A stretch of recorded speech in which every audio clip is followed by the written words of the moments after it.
오늘의 주제는 영상으로 소개해 드리겠습니다. 40 years ago, we had Pong, like two rectangles and a dot. That Right. was what games were. Now, 40 years later, we have photorealistic 3D simulations with millions of people playing simultaneously, and it's getting better every year. And soon we'll have virtual reality, augmented reality. If you assume any rate of improvement at all, then the games will become indistinguishable from reality. And those games could be played on any set-top box or on a PC or whatever, and there would probably be, billions of such, computers or set-top boxes. The odds that we're in base reality is 1 in billions. 이 주제는 저희 아이가 제안해 준 것입니다. 그런데 이 이야기는 지난번에 말씀드린 볼츠만과 체르멜로의 논쟁과도 관련이 있습니다. 궁금하시죠?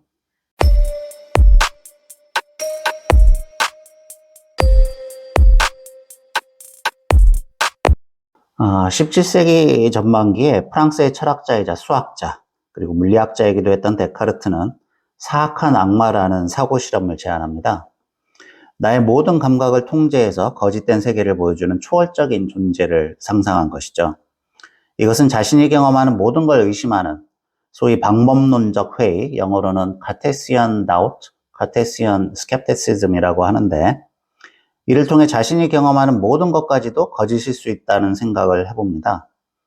하지만 생각을 하는 나 자체가 존재한다는 건 의심할 수 없다고 해서 그 유명한 코기토 에고 숨, 즉 나는 생각한다, 고로 나는 존재한다는 말이 탄생을 하죠. 이런 접근은 마치 수학에서 공리체계를 구축하는 과정과 비슷한 것 같습니다.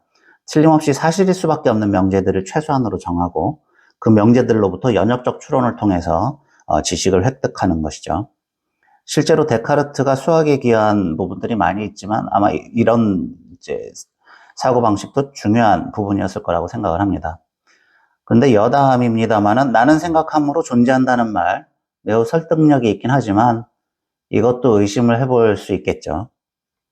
아무튼 이 데카르트의 악마 이론은 의외로 사람들의 마음을 끄는 흥미로운 가정이었고 이건 우리의 모든 경험이 감각기관에 의존할 수밖에 없기 때문에 생기는 문제입니다.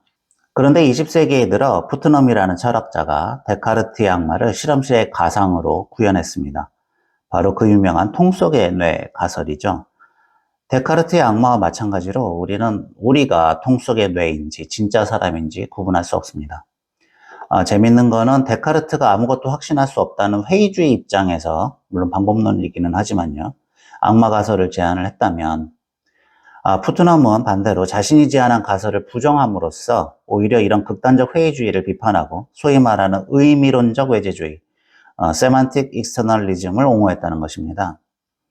아마 푸트넘의 입장에서 보면 저는 극단적 회의주의에 가까울지도 모르겠습니다. 아무튼 철학의 인식론에서 이런 사고 실험들은 새로운 것은 아닙니다. 그런데 최근에는 여기에 새로운 추측들이 섞이기 시작을 했죠. 앞서 일론 머스크의 대담 영상도 보셨지만 최근에는 과학기술의 그야말로 눈부신 발달로 인해서 언젠가 인류가 현실과 구분 못하는 가상현실을 만들어낼 수 있다는 믿음이 생긴 것 같습니다. 이미 실사 영화와 구분이 안 되는 수준의 그래픽이 등장했고요. 컴퓨터의 기술로 발달로 이를 실시간으로 처리하는 능력도 눈부시게 발전을 했습니다.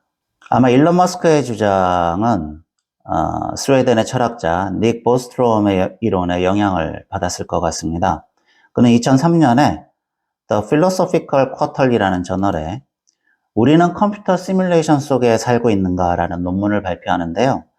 여기서 그는 사실상 우리가 시뮬레이션 속에 살고 있을 것이라는 것을 강하게 암시하고 그 확률을 구하는 공식도 제시했습니다. 한마디로 기술이 계속 발전하면 현실과 구분할 수 없는 시뮬레이션을 값싸게 만들 수 있게 되고 별다른 이유가 없는 한 무수히 많은 시뮬레이션이 이제 생길 텐데 우리가 이미 그 안에 있지 않다는 걸 어떻게 할 수 있느냐라는 얘기죠.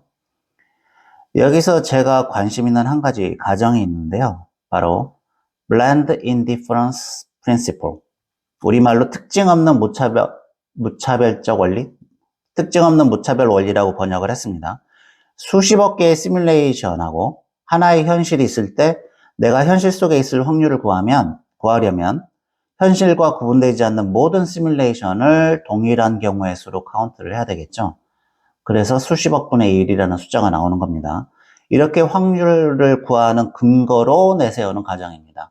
시뮬레이션이든 현실이든 차별 없이 동등하게 취급한다는 얘기죠. 어떠신가요? 이를 반박할 근거는 찾기 어렵지만은 제 느낌에는 왠지 석연치는 않습니다. 그런데 여기까지는 아직 과학의 영역은 아닙니다. 철학의 영역이라고 해야겠죠. 하지만 이제부터는 안전벨트를 꽉 매셔야 됩니다. 지난 영상에서 볼츠만과 체르멜로의 논쟁 부분 잠깐 복기를 해보시겠습니다. 체르멜로의 두 번째 반론에 대한 대답으로 볼츠만은 우리가 엔트로피의 증가만 관찰할 수 있는 이유가 우주가 처음에 낮은 엔트로피에서 시작되었기 때문이라고 가정할 수 있다고 답을 하죠. 근데 그 당시 우주의 탄생에 대해서는 별다른 이론이 없었습니다. 뭐 빅뱅 우주론도 없었고 상대성 이론이나 허블의 법칙도 없었기 때문에 우주의 시작에 대해서 이야기할 수 있는 근거가 별로 없었죠. 그래서 초기에 낮은 엔트로피에 대해서도 할 수 있는 이야기가 별로 없었습니다. 그래서 아마 그래서 일시적 요동 이야기가 나온 것 같습니다. 그 당시에는 대부분의 사람들이 우주가 정상 상태에 영원히 머물러 있는 그런 공간일 거라고 생각했다고 하죠. 그렇다면 우리 우주도 언젠가 열평형 상태에 도달할 것이고 그 후의 시간은 뭐 무한히 길겠죠. 왜 지금은 그런데 하필이면 특이하게 비평형 상태일까? 어쩌면 이미 평형 상태에 있는 것은 아닐까라는 생각을 할 수 있겠죠. 그래서 볼츠만도 그 당시 나이도 잘 알려져 있지 않은 우주의 초기 엔트로피 조건을 상상하는 것보다 이미 평형 상태에 도달한 우주에서 어떤 요동에 의해서 우주의 탄생을 상상하는 게 훨씬 더 자연스러웠을지 모릅니다. 만약에 평형 상태에 머물러 있는 시간이 무한히 길다고 하면 이 평형 상태에서 잠깐 벗어날 기회도 무한히 많은 것이고 아무리 확률이 작더라도 그 확률이 실현될 가능성은 항상 존재하게 됩니다. 이건 마치 무한히 작은 값과 무한히 큰 값을 서로 곱하는 문제와도 같습니다. 그래서 어쩌면 우리 우주가 이런 열적 평형에 도달한 더 큰 우주의 일부분이 일시적으로 평형 상태에서 벗어난 변동일 수 있다는 가정을 이미 말씀드린 것처럼 하는데 이것은 오늘날 이터널 인플레이션이라는 이론이 있는데 우주 이론이 있는데 그런 이론과도 맥이 닿아 있습니다. 그리고 그 변동의 방향에 따라서 우주 어딘가에는 엔트로피가 감소하는 즉 시간의 방향에 뒤집힌 우주도 있을 수 있다는 이야기를 하죠. 그런데 이런 통찰이 약 100년 후에 현대 우주론과 맞물려서 예상 못한 가설을 만들어냅니다. 현대 우주론의 표준 모델은 람다 CDM이라고 부릅니다. 이 중에서 람다는 우주상수라 불리우는 것으로 현재 우주의 약 70%를 차지한다는 암흑 에너지를 나타냅니다. 이것이 무엇인지는 아직 아무도 모릅니다. 이 표준 모델을 가지고 현재까지 우주의 진화를 나사에서 그린 그림 아마 많이 보셨을 거예요. 이 모델에 따르면 현재 가장 유력하게 추정되는 우주의 최종 모습은 이 암흑 에너지로 인해서 무한히 팽창하는 연력학적으로는 평형 상태에 거의 이르고 공간은 텅 비어버리는 물질이나 복사 에너지가 거의 없는 그런 상태가 된다고 합니다. 우주의 미래를 보니까 공간이 텅 비어버리면 볼츠만이 이야기한 우리 우주와 같은 것들이 무슨 수로 생겨날까 싶은데요. 이게 불가능하진 않다고 합니다. 소위 말하는 양자요동, 퀀텀 플럭추에이션 때문인데요. 불확정성 원리에 의해서 미래의 차갑고 텅 빈 우주 공간에서도 끊임없는 에너지의 요동이 있다고 하죠. 이 요동 때문에 매우 작은 확률로 아무것도 없는 공간에서 에너지가 생기고 또 에너지는 결국 물질이니까 물질도 생길 수 있겠죠. 무엇보다 우리에게 이제 지금까지의 우주 나이보다도 훨씬 긴 거의 무한에 가까운 시간이 주어진다면 무슨 일이든지 일어날 수가 있겠죠. 여기서 아주 당황스러운 아이디어가 나오는데요. 우주가 열적 평형 상태에 도달한 먼 미래에 무한한 시간이 주어진다고 할 때 텅 빈 우주 공간에서 앞에서 말씀드린 것처럼 양자요동에 의해서 뭔가가 만들어질 수 있는데 우리 우주같이 거대한 구조가 통째로 생겨난 것보다 훨씬 가능성이 높은 가설이 있습니다.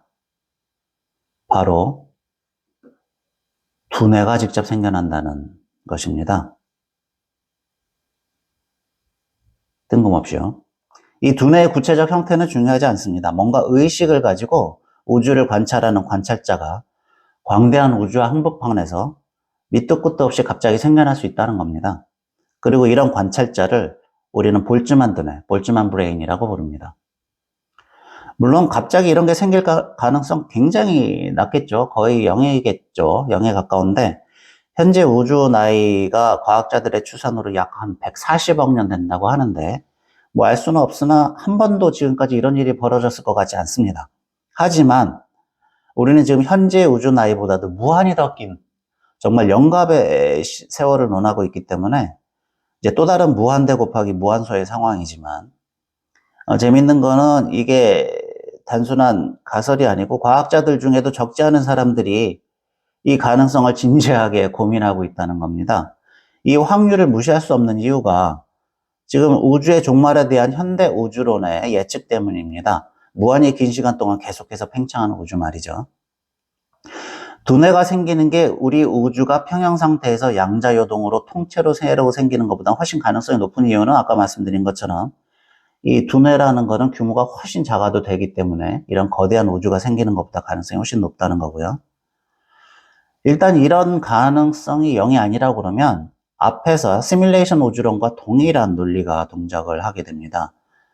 그 Bland Indifference Principle이라고 아까 말씀드렸죠. 이런 두뇌가 한두 개가 아니고 무한히 많을 수 있고 이런 두뇌 안에서 우리가 지금 21세기 지구에서 살고 있는 사람이라는 환상이 심어질 수 있다면 이 일이 이미 벌어진 일이 아니라고 누가 장담할 수 있겠습니까?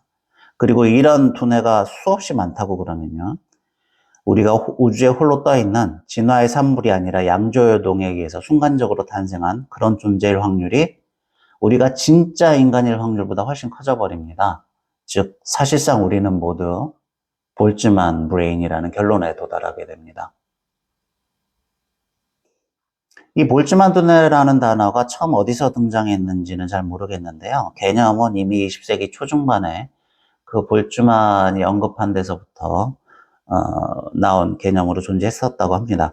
근데 이제 이게 재조명된 건 현대 우주론 관점에서 이 가능성이 다시금 이제 등장하게 되는데요. 제가 확인한 가장 빠른 논문은 2004년에 앤드류 알브레이트와 로렌조 솔보라는 분들이 피지컬 리뷰 D에 발표한 논문입니다. 여기 본문 중에 보면은요, 우리 우주가 왜 특이하게도 엔트로피가 낮은지를 이해하려고 노력을 하다 보면 여기 솔립시스틱이라는 단어가 나오죠. 이 솔립시스가 영어로 유아론이죠. 결국 유아론적인 결론에 도달하게 된다는 겁니다. 물리학 논문에 나오게 적절한 단어 같지는 않죠. 이 논문은 이보다 2년 전에 스탠포드의 저명한 물리학자 서스킨드 교수 그룹에서 발표된 논문을 기반으로 하고 있고요. 여기에도 볼츠만 브레인이라는 단어는 안 나오지만 결국 사실상 인류 중심 원리를 가지고 안트로피 프린시플이라고 그러죠. 이걸 가지고 해당 문제점을 동일하게 지적을 하고 있습니다. 2008년에는 돈 페이지 박사, 우리나라에도 잠깐 오셨었죠. 우리가 볼츠만 두뇌일 리는 없잖아 라는 어떤 가정을 바탕으로 우주의 수명을 계산합니다. 수명이 무한히 길어지면 우리가 볼츠만 두뇌일 가능성이 너무 높아지니까 그걸 바탕으로 우리가 그럴 리가 없다라는 가정하에 우주의 수명을 줄여야 한다는 거죠. 그래서 우리 우주의 수명은 약 200억 년 정도 이상으로 가지는 않을 거다라는 논리를 펴니다. 이게 과연 맞는 논리일지 생각해 볼 여지가 있습니다. 또 대중강연으로도 유명한 션 캐럴 박사 역시 왜 볼츠만 두뇌는 나쁜가라는 글에서 이 글은 정식 논문은 아닙니다. 근데 엑스아카이브 다들 아시죠? 그 엑스아카이브에 있습니다. 볼츠만 두뇌에 의해 좌지우지될 것 같은 우주 모델은 거부하는 것이 맞다는 주장을 펴니다. 근데 그 이유가 우리가 볼츠만 두뇌가 아니라는 어떤 증거가 있어서가 아니라 그게 인지론적으로 불안정한 이론이기 때문이라는 겁니다. 즉 우리가 다 허상이면 허상들이 만들어낸 이론을 진지하게 검토할 수가 없잖아요. 그래서 이런 이론은 나쁘다는 거예요. 참고로 캐롤 박사는 현대 우주론이 추정하는 우주의 미래를 바탕으로 볼츠만 두뇌의 수를 어림산을 했는데요. 평범한 실제 관찰자의 예상 숫자에 비해서 어마어마하게 훨씬 큽니다. 물론 여기에는 우주의 수명이 앞으로도 굉장히 길 거라는 게 이제 전제가 됩니다. 이 밖에 또 엘레강트 유니버스라는 책의 저자로 유명하죠. 역시 굉장히 유명한 대중 강연자이기도 하고요. 브라이언 그린 박사도 자신은 자신이 볼줄만 두뇌가 아니라고 확신을 하고 있고, 그리고 이 가설을 믿지 않지만 이 가설을 부정하는 이론을 찾는 게 놀라울 정도로 어렵다는 이야기를 합니다. 여러분 어떻게 보셨나요? 여러분이 볼줄만 두뇌라는 가설을 받아들이실 수 있을까요? 여러분이 지금 실제로 이곳에 있는 것이 아니고 먼 미래의 우주의 허공에 잠시 찰나의 순간에 양자요동에서 생겼다가 사라지는 어떤 찰나의 의식일 수도 있다는 것을 받아들이실 수 있을까요? 얼마나 많은 물리학자들이 이 문제를 심각하게 받아들이는지는 잘 모르겠어요. 근데 뭔가 현대 물리학 우주론이 자가당착에 빠진 건 아닌가라는 생각이 얼핏 듭니다. 사실 학문적인 관심사가 아니라면 시뮬레이션 우주론이든 볼트만 두뇌든 우리 일상에 미치는 영향은 별로 없을 것 같긴 합니다. 마지막으로 어떤 분들은 현실이 가짜일까봐 걱정한다고 하지만은 반대의 경우도 있을 수 있을 것 같습니다. 여기 만화에 한번 보시죠. 자, 이것으로 마치겠습니다. 감사합니다.